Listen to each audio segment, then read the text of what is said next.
Sir, अब देश पूछ रहा है आप क्या करने वाले हैं। देश जानना चाहते हैं कि क्या सिर्फ हम बदला लेंगे या फिर सरकार कुछ बड़ा करने वाली है।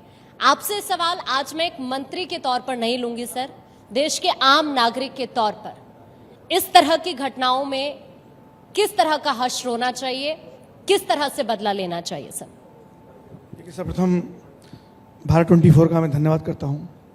एक बड़ा मंच आपने हमको अपनी बात कहने का, जनता से बातचीत करने का आपने दिया है। आपकी पूरी टीम का, एडिटोरियल पूरी टीम का धन्यवाद। जो विषय आपने रखा है बहुत ही गंभीर विषय है और बहुत ही संवेदनशील है। इस पर मुझे लगता है कि बहुत टिप्पणी करने का अभी समय नहीं है, बिल्कुल, क्योंकि ऐसा संवेदनशील विषय है। सबको मालूम है क्या करना है, सबकी भावनाएं क्या होना चाहिए, पर कुछ चीज़ें ऐसी होती हैं जिनमें पहले ना बोला जाए तो अच्छा है। जब पिछली बार पुलवामा की घटना होती है तो जिन नौजवानों ने, सैनिकों ने अपने प्राण खोए, जो शहीद हुए, उनकी राख भी ठंडी नहीं हुई। तो एक बड़ा हमला पाकिस्तान के अंदर आतंकवादियों पर हुआ, उनके बंकर्स नष्ट किए गए, उनका नष्ट करने का उनको किया गया, बहुत सारे आतंकवादी उसमें मारे गए और एक बड़ा संदेश पूरी दुनिया के अंदर उसमें गया। तो अब क्या होने वाला है, ये विषय मेरे द्वारा टिप्पणी करना ठीक नहीं है, पर जनता की भावना जैसी है, देश और दुनिया जो चाहती है, जो आप और हम चाहते हैं, जो 4 साल का, 5 साल का, 6 साल का बच्चा, जो बहुत छोटा है, जिसको भी कोई समझ नहीं है, वो जो चाहता है, तो मुझको लगता है कुछ ना कुछ सार्थक परिणाम। और जो विषय आपका शायद अगला होगा कि आतंकवाद समूल नष्ट कैसे हो, एक ऐसी फसल है जो लगातार पोषित हो रही है देश के द्वारा, पाकिस्तान के द्वारा, और योजनाबद्ध तरीके से हो रही है। पाकिस्तान के मंत्री ने स्वीकार भी किया कि लगातार लंबे समय से हम एक देश के इशारे पर आतंकवाद को पोषित करते रहे। इससे बड़ी शर्मनाक की घटना कोई हो नहीं सकती कि देश का, पाकिस्तान का एक मंत्री इस बात को स्वीकार कर रहा है कि हाँ, इस काम को हम कर रहे हैं। तो कहने की आवश्यकता नहीं, पाकिस्तान सबूत मांग रहा है कि भारत बताए कि ऐसे कौन सा हमने काम किया कि हम उनको पोषित करें, तुम खुद ही स्वीकार कर रहे हो। तो मुझको लगता है कि इसका परिणाम, इसका कैसा परिणाम जो दुनिया देखे, उस हश्र को दुनिया देखे। जो नौजवान, जो परिवार इसमें चले गए हमसे, वो वापस नहीं आ सकते, पर हमको लगता है कि उसका एक ऐसा परिणाम जरूर आएगा जो एक उनकी ताबूत में आखिरी कील साबित होगा। हमारे देश के नौजवान, हमारे देश के सैनिक पूरी दृढ़ता से, पूरे विश्वास के साथ अपनी ड्यूटी पर तैनात हैं और वो एक गंभीर विचार कुछ कर ही रहे होंगे। इसलिए हम उनको गाइड करें कि आपको क्या करना चाहिए, ये उचित नहीं है, पर जिसकी जो जिम्मेदारी वो कर रहा है और हमारी भावना है उनके साथ। सर, अभी जब ऑल पार्टी मीटिंग हुई उसके बाद एक बहुत अच्छी तस्वीर आई कि सभी ने सरकार को समर्थन दिया, एकजुटता की तस्वीर, और इस तरह के मामलों में होनी भी चाहिए। लेकिन अखिलेश यादव ने सरकार पर सवाल उठा दिए इस हमले के बाद भी। इनकी मानसिकता आप देखिए कैसी है। जब देश का समय आया, जब देश पे ये, जिसकी मैं अभी चर्चा कर रहा हूं आपसे, पुलवामा की जब घटना हुई, तो तत्कालीन मुख्यमंत्री अरविंद केजरीवाल ने प्रश्न उठाए थे। अखिलेश यादव जी एक पार्टी के बड़े नेता होना, पूर्व मुख्यमंत्री रहना, वर्तमान में भी सांसद हैं, तो पूरे प्रश्न जी उठाते हैं। अभी रॉबर्ट वाड्रा ने भी प्रश्न उठाया, जो देश की बड़ी पार्टी, उनके दामाद हैं। तो ऐसे लोग जो प्रश्न चिन्ह उठाते हैं, तो ये विषय प्रश्न सरकार पर नहीं है, ये विषय देश की सेना के ऊपर है। जो देश की सेना किसी की पार्टी की नहीं होती, किसी व्यक्ति की नहीं होती, तो देश के लिए मरती है। देश का नौजवान जो सीमा पर खड़ा है, सीना ताने, और किसी बहन का भाई होता है, किसी माँ का बेटा होता है, किसी महिला का पति होता है, वो देश के लिए काम करता है। तो ये प्रश्न चिन्ह उन नौजवानों के ऊपर, उन सैनिकों के ऊपर, वो प्रश्न सरकार के ऊपर नहीं है। और बहुत ही निंदनीय है, बहुत ही भर्त्सनीय है और बहुत ही आत्मचिंतन का विषय है कि जब देश के लोग, ऐसे नेता जब देश के अंदर होंगे, तो वो आखिर किस दिशा में देश को लेना चाहते हैं, क्या संदेश देना चाहते हैं। तो इन लोगों का भी निर्णय हो रहा है लगातार, इनकी पार्टियां लगातार पतन की ओर हैं और इनको रास्ता नहीं नजर आ रहा कि हम किस रास्ते पर जाएं। तो जनता सब देख रही है। सर, अभी राणा सांगा को लेकर बहुत विवाद हुआ क्योंकि रामजीलाल सुमन की तरफ से जो टिप्पणी की गई, लोगों के अंदर बहुत गुस्सा था। अभी अखिलेश यादव वहां पहुंचते हैं, उनको सपोर्ट करते हुए नजर आते हैं। सर, वो जो पीडीए वाला फॉर्मूला रहा है इससे पहले लोकसभा इलेक्शन में, आपको क्या लगता है क्या कि अभी भी वही दाम अखिलेश यादव चल रहे हैं और इसी वजह से वो आगरा पहुंचकर उनको सपोर्ट करते हैं क्योंकि उन्हें वही राजनीति करनी है, ऐसा कुछ है क्या? देखिए, सोची समझी इस हाँ योजना के अंतर्गत हाँ समाजवादी पार्टी इस देश के इतिहास को, देश के कर्णधारों को, देश के महापुरुषों को, जो देश के बलिदान किया, उनको अपमानित करने का काम तुष्टीकरण के कारण से कर रही है। मुस्लिम तुष्टीकरण कैसे हो, मुस्लिम को कैसे गलत रास्ते पे ट्रैक पे ले जाने का काम हो, गुमराह करने का काम कैसे मुस्लिम समाज को, मुस्लिम समाज को लंबे समय से समाजवादी पार्टी की सरकार में, कांग्रेसी सरकारों में लगातार उनको शिक्षा से वंचित रखा गया, व्यापार से उनको लगातार वंचित रखा गया, उनको सही इतिहास नहीं पढ़ाया गया।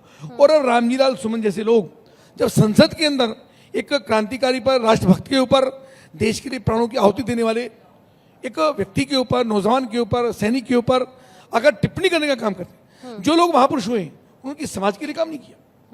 महाराणा प्रताप हो, राणा सांगा हो, छत्रपति शिवाजी हो, गुरु गोविंद सिंह हो, झांसी की रानी हो, संत रविदास हो, महर्षि वाल्मीकि हो, गुरु नानक देव हो, क्या उन्होंने एक जाति के लिए काम किया? इन सब लोगों ने देश के लिए काम किया, समाज के लिए क्या किया? समाज को एकता के सूत्र में बांधने का काम किया और समाज को सही दिशा देने का काम किया। प्राणों की आहुति भी दी, लेकिन लोगों ने जातियों बांट दिया और जाति का नाम लेकर के वो टिप्पणी करने का काम करते हैं। इससे बड़ी निंदा की बात कोई हो नहीं सकती। और श्री अखिलेश यादव जो अपनी पार्टी के राष्ट्रीय अध्यक्ष हैं, वर्तमान में सांसद हैं, एक बड़ी पार्टी उनकी है, वो बजाय उसका विरोध करने के उनको संरक्षण देने का काम करते हैं, आगरा जाकर के उनको बचाने का काम करते हैं और उनकी गलत टिप्पणी को पोषित करने का काम करते हैं। तो बहुत ही निंदनीय है, बहुत ही भर्त्सनीय है, जिसके कारण से पूरे देश के अंदर बवाल मचा, लोगों को उकसाने के लिए मजबूर किया गया। योजनाबद्ध तरीके से जो जातियों में, दो वर्गों में देश को, समाज को बांटने का षड्यंत्र कर रहे हैं, ये देश को पतन की ओर ले जा रहे हैं, देश को बदनाम कर रहे हैं, देश की छवि दुनिया के सामने खराब करने का काम। सर, लेकिन लोग सवाल आपसे पूछ रहे हैं कि आपका संभल पर इतना फोकस सर क्यों है? अभी चूंकि सीएम योगी ने भी देखिए अभी हाल ही में स्टेटमेंट दिया था और उससे पहले भी आप जिस तरह से संभल के मुद्दे पर सरकार पूरी तरह से गंभीर दिख रही है, चूंकि वहां पर कई मंदिर भी मिल चुके हैं जो पहले, बहुत पहले से बंद पड़े हुए थे, तो अब लोग फिर वही सवाल पूछते हैं कि यहाँ मतलब संभल पर ही इतना फोकस क्यों है सरकार का? वो संयोग है, हाँ योजनाबद्ध तरीके से नहीं है। हाँ जिस प्रकार से वहाँ पे जो सर्वे वहाँ पर हो रहा था, उस सर्वे को रोकने का काम, वहाँ पत्थरबाजी करने का काम, वहाँ की उसमें पुलिस को, प्रशासन को ना घुसने देने का काम, एक संयोग वहाँ पे हुआ। तो संयोग हुआ तो मुकदमा कायम हुआ, मुकदमा कायम हुआ तो सर्वे हुआ, सर्वे हुआ तो ये चीज़ वहाँ निकली। अगर योजना होती तो माननीय मुख्यमंत्री योगी आदित्यनाथ जी तो 8 वर्ष से मुख्यमंत्री हैं, ये काम पहले क्यों नहीं हुआ? वो तो एक संयोग हुआ कि वहाँ पे ऐसी परिस्थितियाँ हुई और जब वहाँ पे सर्वे होने का काम हुआ तो चीज़ें वहाँ से निकल आई, और निकल आई तो जो चीज़ सामने आ रही है, आपके टीवी चैनलों पे आ रही है, आप ही लोग जाते हैं, आप ही लोग जनता के सामने उस तस्वीर को लाने का काम करते हो। जब लाते हो तो फिर जनता के सामने जो चीज़ आती है और उनका प्रेजेंटेशन होता है तो भावनाएं भी जुड़ती हैं। सही चीज़ें अगर निकली, यहाँ पे मंदिर निकला है और बंकर समापन निकले हैं, तो उन चीज़ों को एक इतिहास के रूप में रखा जा रहा है। कोई सरकार केवल संभल को लेकर के सरकार नहीं चल रही है, सरकार के सामने बड़ी चुनौतियां भी होती हैं, सरकार के सामने बहुत सारे काम भी हैं, सरकार के सामने 25 करोड़ लोगों का संरक्षण भी है, सुरक्षा का भी है, व्यापार का भी है, व्यवसाय का भी है, यानी हर क्षेत्र में सरकार को काम करना होता है। तो केवल संभल एक छोटा सा जनपद है, छोटा क्षेत्र है, उसके ऊपर नहीं है, पर जो घटनाएं होती हैं और आपके सारे चैनलों के ऊपर चीज़ें आती हैं और आप लोग भी प्रश्न पूछते हो कि इस पर क्या कार्रवाई होनी है, तो जो उचित होता है, और सबसे बड़ी बात यह है कि जनप्रतिनिधि हैं, वहाँ के सांसद हैं, वहाँ के विधायक हैं, जब वो भी उसमें शामिल होते हैं तो ये घटना और गंभीर हो जाती है। और वो भी सांसद किसके? समाजवादी पार्टी। तो विषय घूम के फिर भी नहीं आता। एक योजनाबद्ध तरीके से समाजवादी पार्टी देश की छवि को पूरी दुनिया के सामने खराब करने का काम कर रही है। सर, अब संभल से हम आते हैं आपके क्षेत्र में मुजफ्फरनगर पर। सर, वहाँ की जनता आपको पूरा प्यार देती है। अब जब हम आत्मनिर्भर भारत की बात करते हैं तो सर अभी पिछले कुछ सालों में बहुत चेंजेस वहाँ पर आए हैं, सड़कों का जो जाल बिछाया जा रहा है, सबसे बड़ी बात। और सबसे बड़ी बात तो उत्तर प्रदेश को इस वक्त अगर देखा जाता है तो सबसे पहले कानून व्यवस्था को लेकर वहाँ की तारीफ जरूर होती है, जो चेंजेस आए हैं 2017 के बाद से अगर उत्तर प्रदेश को हम देखें। सर, लेकिन अभी प्राथमिकताएं अब आपकी मुजफ्फरनगर को लेकर खास तौर पर क्या रहने वाली है? क्या वहां पर अब अगली जो आपकी रणनीतियां हैं या फिर क्या नई योजनाएं हैं अभी मुजफ्फरनगर को लेकर, क्या आप नया करने वाले हैं वहां पर? देखिए, मुजफ्फरनगर बहुत पोटेंशियल जनपद है। हाँ। और एक समय में उत्तर प्रदेश के अंदर, पूरे हिंदुस्तान के अंदर पर कैपिटा इनकम के हिसाब से मुजफ्फरनगर नाम नंबर 1 में होता था। मुजफ्फरनगर में हिंदुस्तान की, एशिया की सबसे बड़ी गुड़ मंडी है। जो पूरे हिंदुस्तान में पेपर बनता है उसका 25% पेपर केवल मुजफ्फरनगर में बनाते हैं। हमारे जनपद के अंदर 9 शुगर मिलें हैं बड़ी, जो किसी एक जनपद में हमारी जितनी पॉपुलेशन के अंदर पूरे हिंदुस्तान के अंदर कहीं नहीं। सबसे सर्वाधिक गन्ना पैदा हम करने का काम करते हैं। तो आज भी पूरे उत्तर प्रदेश के कंपेरिजन अगर आप करेंगे तो इंडस्ट्री और पॉपुलेशन वाइज हम मुजफ्फरनगर को नंबर 1 पर पाते हैं। और मुजफ्फरनगर बहुत सारे काम हुए हैं, पर सबसे बड़ी विडंबना ये थी कि 2017 से पहले, 2014 से पहले, जब श्री नरेंद्र मोदी प्रधानमंत्री नहीं थे, योगी आदित्यनाथ जी मुख्यमंत्री नहीं थे, तो सर्वाधिक बदनामी मुजफ्फरनगर ही रहता था। कश्मीर की घटना हो, बॉम्बे में कोई घटना हो, पूरे हिंदुस्तान, पूरी दुनिया के किसी कोने में घटना अगर अपराध की होती थी तो मुजफ्फरनगर कनेक्शन उससे ही पाया जाता था। ये हमारी विडंबना भी थी, हमारे शर्मनाक भी था। आज मैं गर्व के साथ ये बात कह सकता हूँ कि योगी आदित्यनाथ जी के मुख्यमंत्री बनने के बाद उन सब चीज़ों को, जो कलंक हमारे ऊपर था, वो मिटने का काम हुआ है। और आज मुजफ्फरनगर हो, आप गाजियाबाद हो, और पूरा उत्तर प्रदेश हो, हमारा कोई नौजवान, हमारा कोई नवयुगल अगर शादी के बाद किसी होटल में जाता है, हिंदुस्तान के, दुनिया के किसी कोने में जाए, हमारे व्यापारी जाते हैं, व्यवसायी जाते हैं, अन्य लोग जाते हैं, तो गर्व के साथ उनको सम्मान मिलता। अच्छा आप यूपी से आए हैं, अरे वहाँ तो मुख्यमंत्री योगी आदित्यनाथ, आइए आइए आइए, लोग वेलकम करते हैं। बड़ा उत्तर प्रदेश को घृणा की दृष्टि से लोग देते थे। हमारी यूनिवर्सिटी, जो पहले मेरठ यूनिवर्सिटी थी, बाद में चौधरी चरण सिंह यूनिवर्सिटी हो गई, उसके पढ़े हुए स्टूडेंट को कोई जॉब पे नहीं रखता था, कहीं नौकरी नहीं मिलती थी, लोग इंटरव्यू में भी कॉल नहीं करते थे। आज हमारी यूनिवर्सिटी हमारी शिक्षा के क्षेत्र में लगातार बढ़े हैं। हिंदुस्तान की पहली खेल यूनिवर्सिटी आदरणीय मुख्यमंत्री जी ने हमारे मेरठ मुजफ्फरनगर के बॉर्डर पर दी है। माँ शाकुम्भरी के नाम से सहारनपुर के अंदर यूनिवर्सिटी बनी है। लगातार विकास की गाथा लिखी जा रही है। नेशनल हाईवे पर कितने सारे रेस्टोरेंट हैं, रिजॉर्ट्स हैं, देश भर के लोग वहाँ पर आते हैं। आप दिल्ली से जाइए, लोग वहाँ पे खाना खाते हैं। पहले लोग शीशे ऊपर कर लेते थे, मुजफ्फरनगर आ गया, इतना बदनाम हमारा मुजफ्फरनगर था, आज शान के साथ लोग जाते हैं। तो मुजफ्फरनगर में लगातार प्रगति हो रही है। और जो आपने अभी कहा है कि और क्या हम करने वाले हैं, तो मुजफ्फरनगर में अभी बहुत सारे टारगेट्स हमारे हैं। हम वहाँ पर अपने युवाओं के लिए एक और खेल का स्टेडियम हम यहाँ पर तैयार कर रहे हैं। एक बड़ा 500 सीट ऑडिटोरियम जो अभी तक हमारे यहाँ नहीं था, उसको हम तैयार कर रहे हैं। कृषि के क्षेत्र में भी हमारे लगातार प्रगति हो रही है। एक और नगर नई शुगर मिल वहाँ पर प्रस्तावित है। इसके साथ साथ युवाओं को रोजगार कैसे मिले, मेरा डिपार्टमेंट है स्किल डेवलपमेंट का, व्यवसाय शिक्षा का। तो हमने अपने मुजफ्फरनगर के अंदर अपने डिपार्टमेंट से ही लगभग 200 करोड़ का एक प्रोजेक्ट वहाँ पे स्वीकृत कराया है। वहाँ पे नई इनोवेशंस के साथ, नई स्ट्रीम के साथ युवाओं को प्रशिक्षण लेने का काम मिले, रोजगार करने का काम मिले, प्रशिक्षित होकर युवाओं को रोजगार मिले। इंडस्ट्री को हमने अपने विभाग के साथ जोड़ा है। हमारी ITIs के अंदर, हमारे कौशल विकास केंद्रों पर इंडस्ट्री के लोग आएँ, इंडस्ट्री के लोगों की अपनी डिमांड के अनुरूप अपने युवाओं को तैयार करें, ताकि जो उनकी डिमांड है, ताकि फिर भी लड़के या लड़कियां या बालिकाएं वो जाकर के वहाँ पे काम करें और उनको रोजगार के अवसर मिलने का वहाँ पे काम हो सके। सर अभी जो रैपिड मेट्रो है मेरठ तक तो ठीक है, चल गई है। अभी मुजफ्फरनगर के लोग भी कह रहे हैं कि हमें भी थोड़ा सा आराम दे दीजिए। निश्चित रूप से आपने सही विषय उठाया है। हाँ। कि जो रैपिड रेल है वो मैं धन्यवाद करूँगा आदरणीय प्रधानमंत्री जी का, आदरणीय मुख्यमंत्री जी का, कि मेरठ तक ही उसका पहुँचना ये बड़ी बात। इतना बड़ा प्रोजेक्ट रैपिड रेल का मेरठ के बॉर्डर तक, यानी मुजफ्फरनगर के लगभग बॉर्डर तक, दोरारा तक वो पहुंचा है, और उसको हम मुजफ्फरनगर तक ले जाने का हम प्रयास कर रहे हैं। आदरणीय मुख्यमंत्री उत्तराखंड पुष्कर धामी जी से भी हमने अनुरोध किया है कि वो भी केंद्र सरकार से इस बात की डिमांड करें, अगर रुड़की हरिद्वार होते हुए कम से कम हरिद्वार तक पहुंचे, हरिद्वार से कनेक्टिविटी दिल्ली की हो जाती है तो हमारे लिए बहुत बड़ी सपोर्ट हो जाएगी। और वहाँ से स्वीकृति अगर हो जाती है सरकार, यानी उत्तर प्रदेश का और उत्तराखंड का अगर कनेक्टिविटी हो जाती है तो मुजफ्फरनगर तो स्वाभाविक रूप से उसके अंदर आई जाएगा। वो भी हमारा संकल्प है और उसके लिए हम लगातार काम कर रहे हैं। अच्छा सर, अभी महाकुंभ का आयोजन हुआ तो एक बहुत बड़ी उपलब्धि रही कि 60 करोड़ से ज्यादा श्रद्धालु पहुंच गए महाकुंभ में, और वहां पर जो व्यवस्था की गई सरकार की तरफ से वाकई तारीफ काबिल जरूर रही है। और उनकी तारीफ सिर्फ मैं या सिर्फ हमारे देश में, प्रदेश में नहीं, दुनिया में भी हुई है। सर अपनी सरकार के तौर पर आप इसको कितने बड़े आयोजन के तौर पर, जब आप यहाँ पर इस तरह से चीजें करते हैं, फिर व्यवस्था करते हैं, साधु संत पहुंचते हैं, देश अलग अलग हिस्सों से देश के लोग पहुंचते हैं, विदेशों से पहुंचते हैं, ये कितनी बड़ी उपलब्धि सर आपके लिए रही है सफल आयोजन के तौर पर? हमारी एक संस्कृति है। हाँ। अगर मैं अपनी माँ को या अपनी पत्नी को ये कहूँ कि आपके घर पे, हमारे घर पे 10 लोग भोजन के लिए आने वाले हैं, तो जितने प्रेम से भोजन उनको कराती हैं उससे अधिक प्रेम के साथ आने वाले अतिथियों को भोजन कराती हैं। ये हमारी संस्कृति है।